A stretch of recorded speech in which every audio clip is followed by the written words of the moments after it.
Et bonjour à tous, bienvenue sur The Money Show, le podcast qui parle d'argent, mais pas que. Les amis, j'espère que vous allez bien, que vous avancez dans vos projets. Moi, je suis en forme comme d'habitude, il fait beau, il fait chaud. On est en pause. C'est vrai que là, j'étais au travail ce matin, j'étais à la banque et j'y retourne cet après-midi. Donc, on optimise au maximum, on va dire, le temps des pauses. Et puis, on va dire, finalisé le script de cet épisode ce matin. Donc, on optimise, on optimise. J'aimerais vous remercier déjà pour vos écoutes sur le dernier épisode avec Alex et aussi pour les partages sur les réseaux sociaux. C'était un plaisir de tourner cet épisode avec lui, d'autant plus qu'avant de le tourner, on s'est baladé, on a fait un petit tour de certaines de ses opérations. C'était vraiment trop bien et j'aimerais vraiment renouveler ça, renouveler l'expérience. D'ailleurs, je l'ai fait il y a pas longtemps avec un ami sur One qui m'a présenté une de ses amis investisseurs et de deux, il m'a présenté voilà quelques projets en cours à lui. Et je me dis que si j'arrive à faire ça plus souvent dans le cadre du podcast, ce serait génial. Mais pourquoi pas le faire en vidéo par la suite. C'est une petite suggestion que je fais, donc n'hésitez pas à me dire si ça vous intéresserait. Sinon, concernant les plateformes d'écoute, vous m'avez régalé. J'ai eu une note de plus sur Spotify et une note de plus sur Apple Podcast, ce qui me fait au total 36 notes sur chacune de ces deux plateformes. Toujours que des notes 5 étoiles, donc je suis super content. J'ai repris des abonnés sur YouTube également, ça fait trop plaisir. Et comme d'habitude, vous êtes toujours présents sur Insta, à venir voilà, soit m'écrire en message privé, soit partager l'épisode ou le podcast en story. Donc encore une fois, merci à tous. Et puis pour parler du sujet du jour, l'épisode du jour, en fait, vous avez été plusieurs à me questionner sur Instagram ou à m'avoir suggéré l'idée de cet épisode. Euh, le sujet en fait de cet épisode, c'est comment en fait je gère mon temps, mon emploi du temps entre le travail de salarié que j'ai, parce que je suis banquier, mes investissements, le sport, qui a une très grosse place dans ma vie, la vie de famille, le podcast, le business et puis tout le reste. Alors, l'objectif de cet épisode, il est simple, c'est vous inspirer et puis pourquoi pas vous aider à optimiser votre temps, vous donner des petites astuces et surtout vous faire prendre conscience qu'on peut pas tout faire et qu'on n'a pas souvent, qu'on a souvent pas d'autre choix que de prioriser les choses qui nous paraissent importantes et d'en laisser d'autres de côté, au moins temporairement, voire définitivement pour certaines. Alors pour, on va dire contextualiser, le sujet de l'épisode et le rendre, on va dire entre guillemets «un peu plus légitime», j'aimerais refaire un petit récap, de mon parcours ou plutôt de mon chemin de vie. Là, j'ai bientôt 32 ans, d'ici une quinzaine de jours à peine. Je fais du sport depuis l'âge de 2 ans et demi. Bon alors à l'époque, je faisais de la gym et puis voilà, je suis passé par d'autres sports, et en 2020, non, pas en 2020, qu'est-ce que je raconte? En 2000, ça devait être 2007 ou 2008. On va dire il y a une grosse quinzaine d'années, j'ai découvert un sport qui deviendra, on va dire, une sorte de religion. Pour moi, c'est la muscu, fitness, appelez après ça comme vous voulez. C'est un sport qui nécessite une grande rigueur, déjà au niveau de la pratique et surtout au niveau de la nutrition. Parce que 80 des résultats qui sont obtenus dans ce sport, en fait, ils sont liés à la diète qu'on met en place en parallèle du sport. Donc moi, j'ai démarré ça, j'avais 17 ans. Donc 17, là je vais avoir 32. Donc non, c'était il y a 15 ans exactement. Voilà, je refais le calcul en direct. Et on va dire que très tôt, voilà, très jeune, j'ai appris ce qu'était la discipline et surtout le dévouement pour une chose. Et à côté de ça, bah, très tôt, j'ai été passionné par l'épargne, sur comment optimiser les intérêts des livrets, économiser, les finances et le sujet de la banque en général. Donc j'ai décidé de me lancer dans ce domaine-là, dans la banque. Et aujourd'hui, je suis banquier depuis 2013, ça fait 12 ans déjà. Je l'ai déjà dit, mais je suis passé par tous les postes. Voilà, j'ai fait du guichet, j'ai fait des clients particuliers, des clients professionnels et maintenant des clients professionnels plus plus, on va dire. Ce métier, c'est un métier qui prend énormément de charge mentale, énormément de temps aussi quand on est investi. C'est vrai que je vais au bureau, moi, assez tôt le matin, et c'est un métier dans lequel il faut également avoir de la rigueur. Il faut aussi apprendre à donner plus que ce qu'on reçoit, au moins à l'instant T. Après ça paye, mais voilà, au moins à l'instant T et en parallèle, moi, j'ai commencé l'investissement immobilier en 2019, donc ça fait 6 ans déjà que j'investis. Aujourd'hui, j'ai 8 logements en locatif. plus ma résidence principale. Sur ces 8 logements, j'en ai 5 qui sont en location courte durée. Donc voilà, la location courte durée, c'est des locataires qui, on va dire, prennent un peu plus de temps que les locataires classiques. Voilà, il y a un peu plus de charge mentale parce que forcément, il y a toujours un problème. Donc voilà. Sur ces 8 logements, j'ai eu pas mal d'apparts où il y a eu des travaux à faire. Et quand je les ai achetés pour certains, j'ai même fait des travaux avec mon papa. Donc c'était les soirs en sortant du boulot, c'était les week-ends. Tout ça en continuant le sport. Après, comme tout propriétaire qui fait du locatif, j'ai aussi eu des soucis de chaudière, chauffe-eau, des fuites d'eau, des douches bouchées, des problèmes de voisinage, etc., etc. Et quand on a des locataires, on va dire qu'on peut plus faire machine arrière, dans le sens où on a des responsabilités. Voilà, s'il y a un problème de chaudière en plein hiver ou une fuite d'eau, on peut pas se cacher et faire l'autruche, mettre la tête dans le sable et puis attendre que ça se passe. Au contraire, il faut agir vite, parce que de une, ça peut avoir des conséquences au niveau des locataires ou des clients sur le mécontentement, et de deux, ça peut avoir aussi des conséquences sur l'état de notre parc immobilier. Donc voilà, faut quand même être assez réactif. J'en suis aussi à ma 3e résidence principale. Et la dernière que j'ai achetée, j'ai pas mal de travaux à faire. Principalement, je l'ai fait le soir et les week-ends. Là, j'y suis depuis fin septembre et on est mi-avril. Donc voilà, ça prend pas mal de temps, pas mal d'investissement. Mais bon, après, c'est comme ça.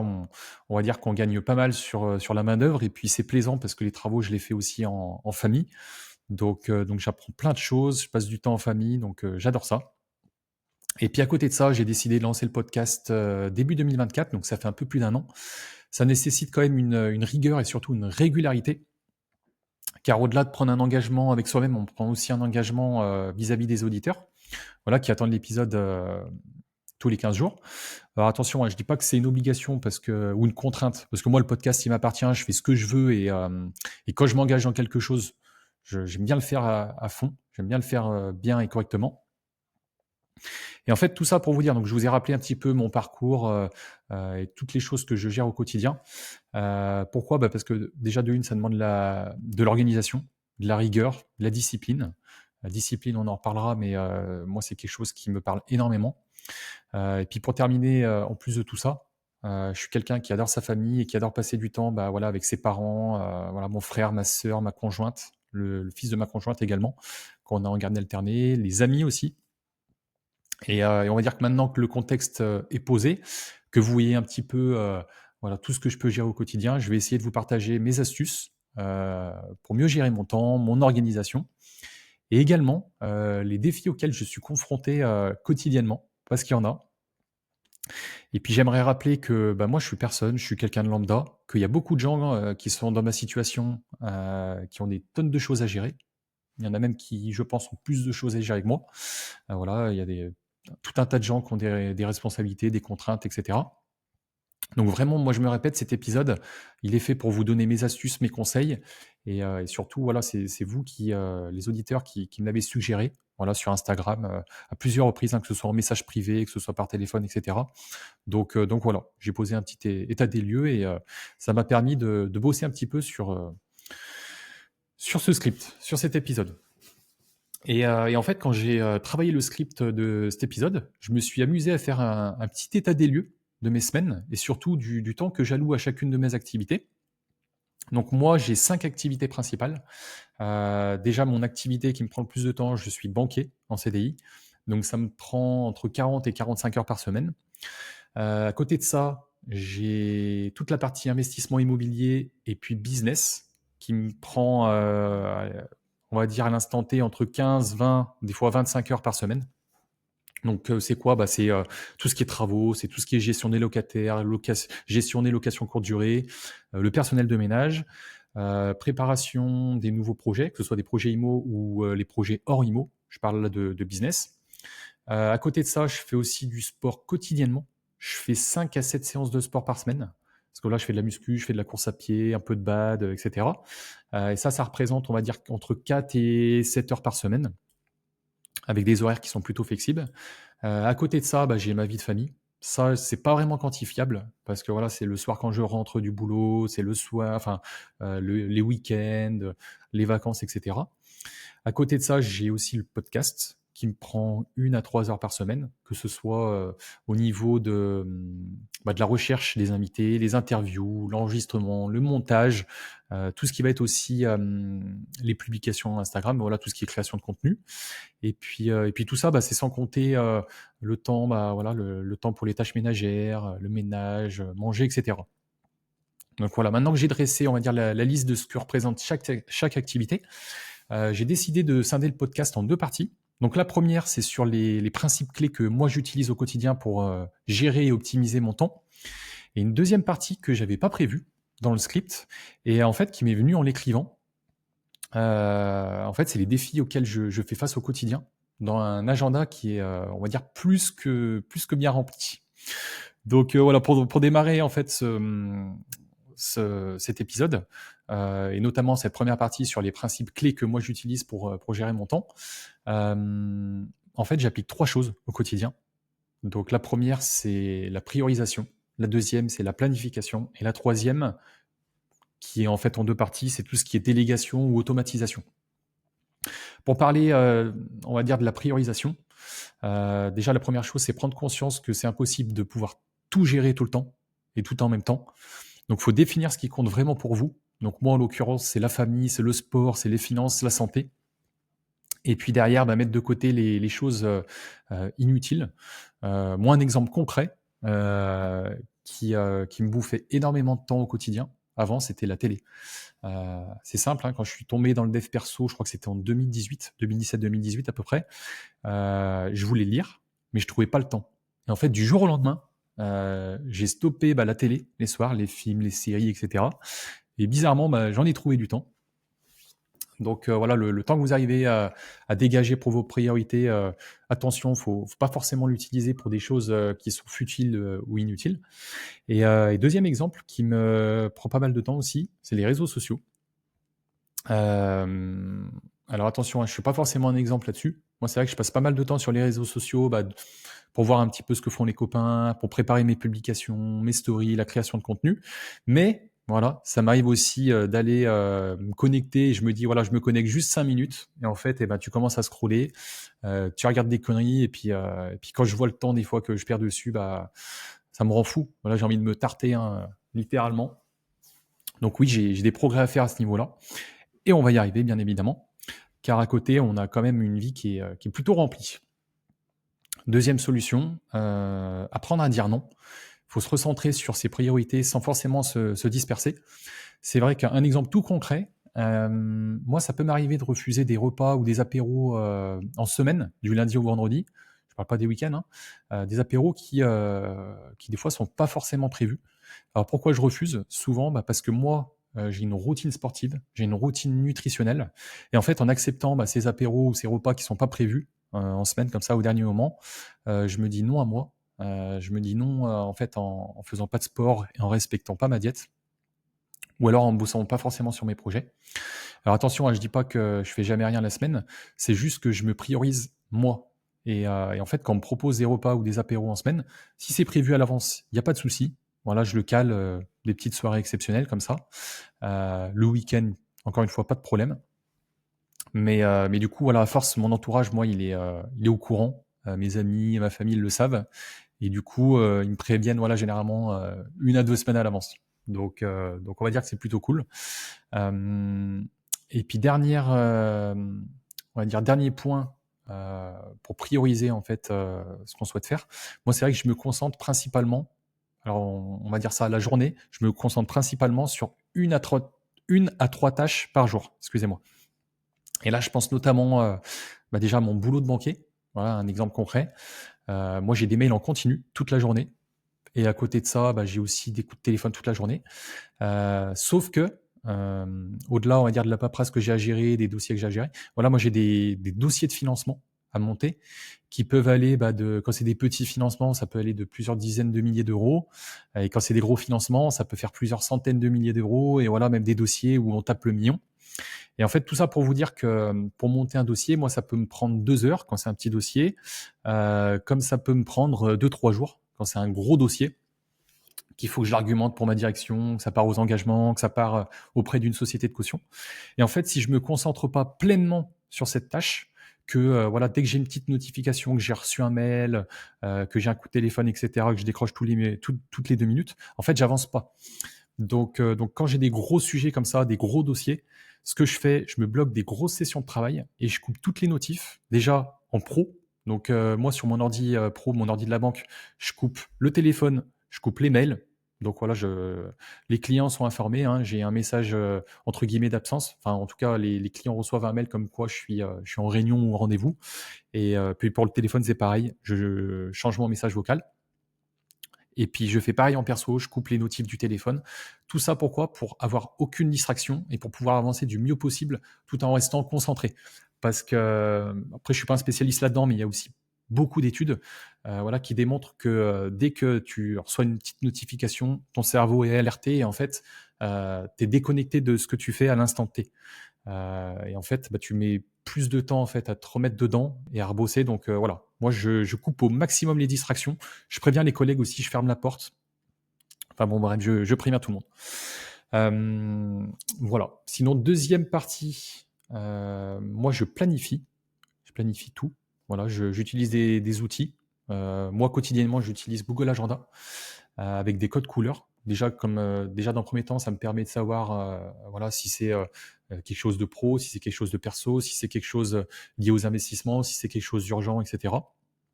Parce que j'ai trop de choses en tête et je vous avoue que si j'ai pas l'agenda, bah, je suis cuit. Et puis après, il y en a qui font ça tous les dimanches soirs et qui planifient leur semaine.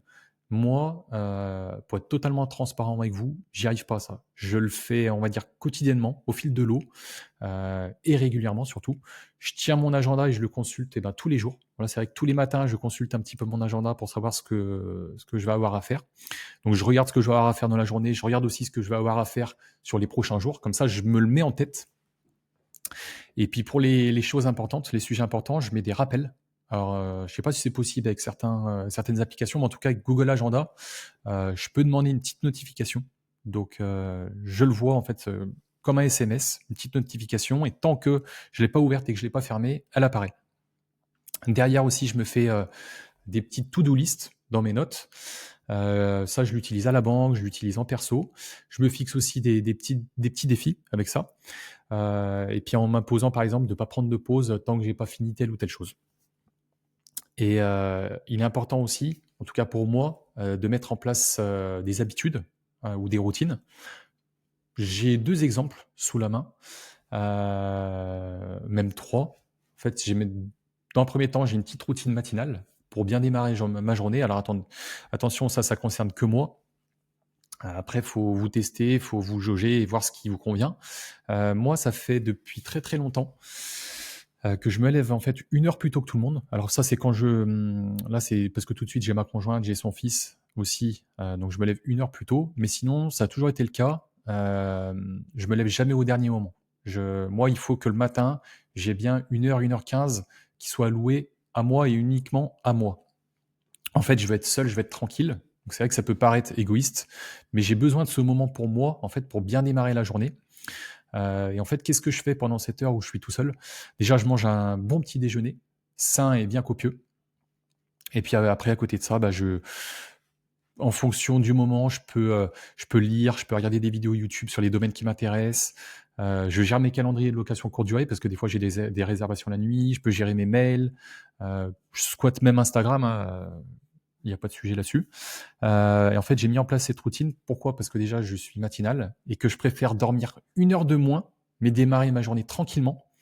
Parce que je sais que derrière, en fait, le reste de ma journée, que ce soit la banque, quand je suis dans mon boulot de salarié, ou alors sinon les investissements, les travaux, etc., je sais que je suis dans le speed tout le reste de la journée, jusque tard le soir. Donc voilà, plutôt que de me lever au dernier moment, être en speed dès le réveil, je me connais et je sais que j'ai besoin en fait de ça le matin, de me prendre une bonne heure pour moi, pour être, on va dire, de bonne humeur, voilà, pour pas être de mauvaise humeur, hein. Ma conjointe me confirmera, c'est vrai que quand j'ai pas forcément ce petit moment à moi, je peux être désagréable. Mais voilà, en tout cas, ça c'était le premier exemple que j'avais. Moi, j'ai mis en place une routine matinale pour bien démarrer la journée. Ensuite, j'ai mis en place une petite routine quotidienne. comme je le disais plus tôt dans le podcast, moi je regarde pas de j'ai pas de télé, enfin j'ai pas de télé. Physiquement, j'ai une télé, mais je regarde pas les informations la semaine, je regarde pas des séries, machin et cetera. En fait, moi la semaine, je regarde pas de télé, que ce soit des films, que ce soit des séries, que ce soit, TF1, M6, les infos et cetera. J'ai pas de télé, j'ai pas de d'informations sur le téléphone portable et cetera. Moi, généralement, le soir, qu'est-ce que je fais? Je lis, je gère le podcast, je gère les locataires, les locations courte durée. J'échange avec ma conjointe, voilà, on prend le temps de discuter, d'échanger sur nos journées et cetera, de communiquer. Mais attention, hein, je regarde quand même des films, et on va dire qu'on a instauré une sorte de petit rituel. Souvent, c'est le dimanche soir avec ma chérie, on se fait un petit apéro, un bon petit repas et puis un bon petit film. Et en fait, d'avoir des films, enfin des films ou des séries, peu importe, à petite dose comme ça, bah, je trouve que de une, on savoure mieux, ce qu'on regarde et de 2, bah, ça évite, moi en tout cas, ça m'évite de faire ce que j'ai pu faire à l'époque, du binge watching où en fait tu regardes un épisode d'une série et en fait automatiquement ça lance le deuxième, le troisième, et cetera. Et en fait, moi je sais que ça pouvait m'arriver, des fois en semaine où je me disais: «Allez, ce soir je me couche tôt». Je me couche, par exemple à 22 heures ou 22h30 et en fait, la fin du premier épisode te donnait envie de regarder le deuxième et la fin du deuxième te donnait envie de regarder le troisième et ainsi de suite. Et en fait, je m'étais fixé par exemple 22 ou 23 heures, à me coucher et des fois c'était minuit, 1 heure, 2 heures du matin. Donc voilà, on va dire que j'ai instauré, cette routine-là, cette habitude-là. Et puis il y a une dernière habitude que j'aime bien, c'est de mesurer ses progrès.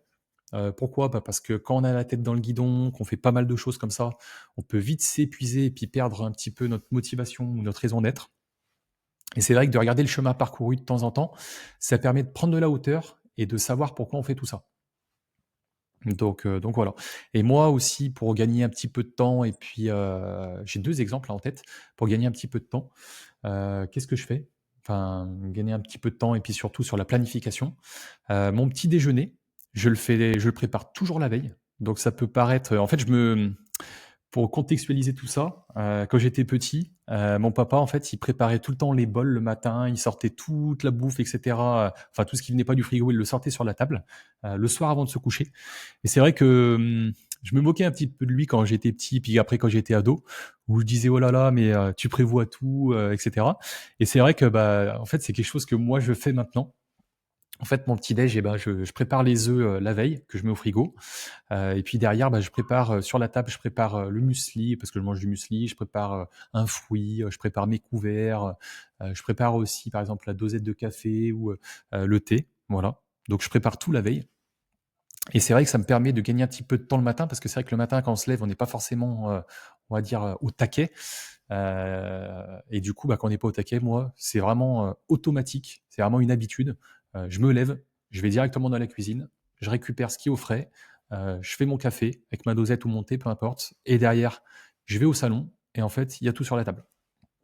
Et puis deuxième exemple, ça concerne le sport. Moi, en fait, la veille, bah, ça c'est voilà, c'est aussi des choses que je programme. La veille, je regarde toujours l'agenda, pour le lendemain, voilà, savoir ce que j'ai. Si je vais avoir une grosse journée au niveau du boulot, si je vais pouvoir prendre une pause le midi, si le soir j'ai quelque chose de prévu, bah, avec mes amis, avec ma conjointe, ou avec le boulot, peu importe. Et en fait, ça me permet quoi? Ça me permet en fait de programmer ma séance. Parce que moi le sport, c'est vrai que vu que je fais pas du sport en club, le sport, je peux faire ce que je veux. Voilà, je fais de la muscu, je fais de la course à pied. Bah, en fait, je peux le faire soit le matin, au réveil, je me lève un petit peu plus tôt et je peux le faire au réveil, avant le boulot. Soit je peux le faire le midi, voilà, entre midi et 2 quand j'ai une petite pause. Je peux le faire le soir directement en rentrant du boulot ou même ça peut m'arriver comme ça m'est arrivé cette semaine, où j'ai été en déplacement pour le taf, où je suis rentré, c'était assez tard, j'ai mangé avec ma conjointe et ben, en fait, c'était déjà programmé. Je savais que j'allais m'entraîner après manger. Donc voilà, c'est des petites choses que je mets en place. Et moi, pourquoi alors c'est propre à moi, mais pourquoi le sport, c'est une priorité non négociable? En fait, ça me permet de me canaliser, de me vider la tête, calmer mon esprit et aussi mon corps. Et après, je pense pas être le seul concerné, mais si je fais pas de sport, moi, je peux être désagréable, je peux être irritable. Ça m'arrive, hein, des fois, c'est pas souvent, mais ça peut m'arriver où des fois, ma conjointe, je rentre du boulot, elle me dit: «Tu as prévu de faire du sport aujourd'hui?» Donc des fois, c'est pas prévu. Je dis: «Non, bah, j'ai pas forcément prévu» et elle me dit: «Bah si, si, tu as prévu de faire du sport».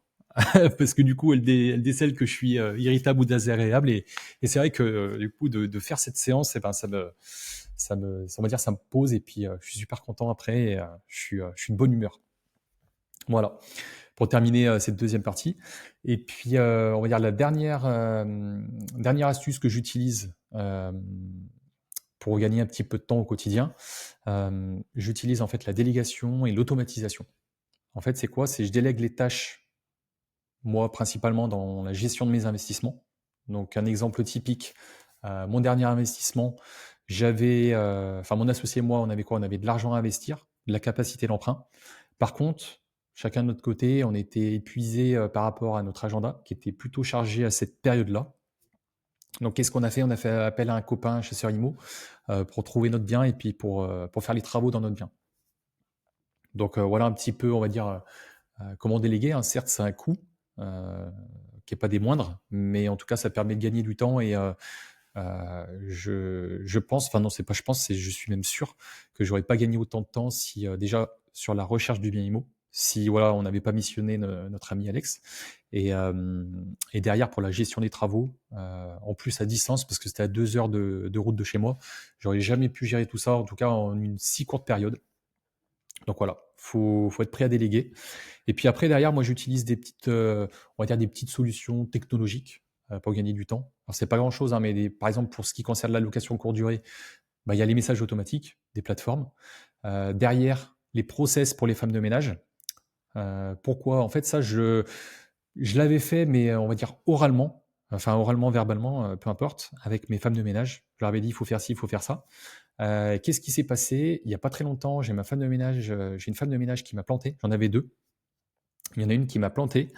Et du coup, bon, j'ai pu trouver une solution provisoire, on va dire, avec ma famille, mais fallait que j'en retrouve une nouvelle. Et c'est vrai que j'avais pas forcément envie de réexpliquer tout oralement, verbalement. Enfin, si, je l'ai réexpliqué, mais c'est surtout que j'avais pas envie de le répéter une deuxième fois, une troisième fois, une quatrième fois, parce que forcément, au début, quand on met ça en place, eh ben, la femme de ménage, quand elle arrive dans le logement, ben, moi, au début, la toute première, elle m'appelait, elle me disait, est-ce que je fais ci, est-ce que je fais ça, etc., etc. Et voilà, elle était, on va dire, opérationnelle et autonome au bout de 1 ou 2 mois, vraiment, elle avait vraiment plus du tout besoin de moi. Et en fait, je me suis dit, pourquoi? En fait, ma femme de ménage m'a planté, donc il fallait que j'en trouve une nouvelle. Et pour le nouveau projet que j'ai fait avec mon associé, il fallait aussi que je trouve un homme de ménage, enfin un homme ou une femme de ménage, peu importe. Donc en fait, j'avais deux nouvelles personnes qui rentraient dans mon équipe de ménage, donc ça en faisait 3 au total. Et je m'étais dit, en fait, je vais mettre en place un process. Donc moi, j'ai mis en place un process écrit avec des photos, avec qu'est-ce qu'il faut faire quand on rentre dans le logement, qu'est-ce qu'il faut faire quand on est dans le logement, qu'est-ce qu'il faut faire quand on sort du logement, les photos, etc., les coups de téléphone. Donc voilà, moi j'ai mis en place des process de ménage plutôt que d'avoir à le répéter à chaque fois. Et quand j'en ai une nouvelle, voilà, quand j'ai une nouvelle personne qui rentre dans mon équipe, et ben voilà, elle a pas forcément de notes à prendre parce que moi derrière, je lui ai dit tout. Elle le lit au calme, en plus des explications que je lui fais en face à face et du coup tout roule. Donc voilà un petit peu, on va dire, solution, on va dire technologique que j'utilise. Et puis derrière, j'utilise aussi pas mal ChatGPT. En fait, par exemple, pourquoi? Pour résumer les épisodes de podcast ou pour m'aider à trouver des titres. Et puis j'ai des copains qui l'utilisent pour le marchand de biens. À titre d'exemple, j'en parlais il y a pas longtemps avec un ami marchand de biens, où lui, il l'utilise pour éplucher tous les PLU. Voilà, c'est vrai que des fois, les PLU, plan local d'urbanisme, c'est des documents qui font des dizaines, voire même des centaines de pages. Donc, quand on le balance en fait dans ChatGPT, bah voilà, ça permet de nous aider. Donc voilà un petit peu les astuces, moi, que j'utilise au quotidien pour essayer de gagner un petit peu de temps. Voilà, ça me concerne que moi, mais vous pouvez vous en inspirer.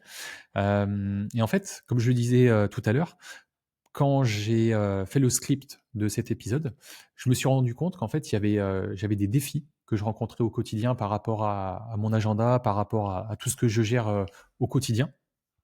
Et en fait, les défis, j'en ai noté 3, qui sont en fait la fatigue, qui sont les imprévus et qui sont la surcharge mentale. Alors pour faire un petit focus, premièrement sur la fatigue, pour ma part, moi, c'est un gros défi. Pourquoi? Parce qu'en fait, c'est la partie sur laquelle, où je fais le plus de compromis. C'est vrai que de base, je suis pas un gros dormeur. Moi, généralement, je dors 6 heures. Même quand je mets pas de réveil, voilà, c'est 6 heures, des fois 7 heures. Mais par contre, des fois, quand j'ai, l'agenda qui est un peu plus chargé, que je veux gérer tout ce que j'ai à gérer, je tire un petit peu sur la corde et je peux passer des nuits, voilà, qui font 4 heures, 5 heures, ça dépend. Et alors attention, hein, ça c'est pas du tout un conseil que je vous donne. Justement, c'est un défi que je rencontre et heu et voilà. Il faut que j'essaie de travailler dessus parce que le sommeil, c'est hyper important, déjà pour être en forme, pour que votre cerveau, il soit disponible, qu'il puisse travailler sur les projets sur lesquels vous vous lancez. Et moi, en plus de ça, le sommeil, c'est hyper important aussi pour le sport, pour la récupération musculaire. Donc, voilà, c'est un sujet sur lequel, je travaille quotidiennement. Et puis voilà, on a des périodes qui sont plus ou moins fastes et moi, c'est vrai que là, en ce moment, je suis sur une période qui est assez faste, on va dire. Donc voilà, ça, c'est le premier défi que je rencontre au quotidien. Le deuxième, c'est les imprévus. Voilà, j'ai toujours des imprévus dans l'agenda, que ce soit des imprévus négatifs ou des imprévus positifs. Voilà, les imprévus négatifs, ça peut être des problèmes, dans les locations courte durée, problèmes avec un locataire, avec un appart, avec, des travaux, voilà, des artisans. Et ça peut être aussi des imprévus qui sont positifs. Voilà, j'en ai plusieurs à l'heure actuelle, où on m'a proposé en fait, plusieurs business, qui sont liés en fait à mes domaines d'expertise. Donc ça fait, carrément plaisir qu'on pense à moi. Donc voilà, il y a des projets que je décline ou que je repousse dans le temps. Il y en a d'autres que j'accepte et du coup, vu que c'est des projets qui sont pas forcément prévus, il faut les caler dans l'agenda et j'en ai eu un autre ce matin pendant que j'étais à la banque. Ça me fait penser à ça.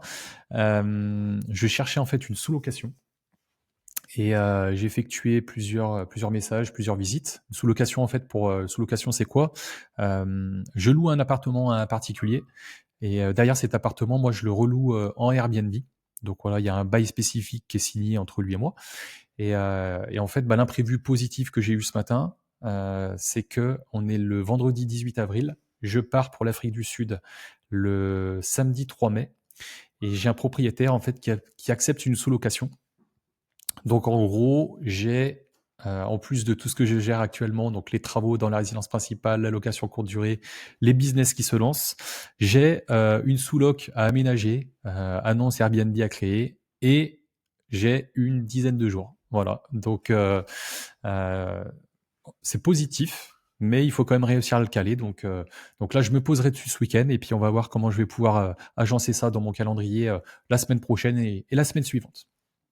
Et puis troisième défi auquel je suis confronté quotidiennement, c'est la surcharge mentale. Alors, elle est bien présente, hein, et même si tu le vois pas forcément de l'extérieur, c'est ce poids constant de devoir penser à tout, à anticiper, organiser, gérer les galères, les projets en même temps et ça fatigue autant, voire même plus que la fatigue, physique. Parce que c'est vrai qu'il y a des moments, j'ai l'impression en fait d'avoir, comment imaginer ça? Une dizaine d'onglets ouverts dans ma tête, non-stop au quotidien.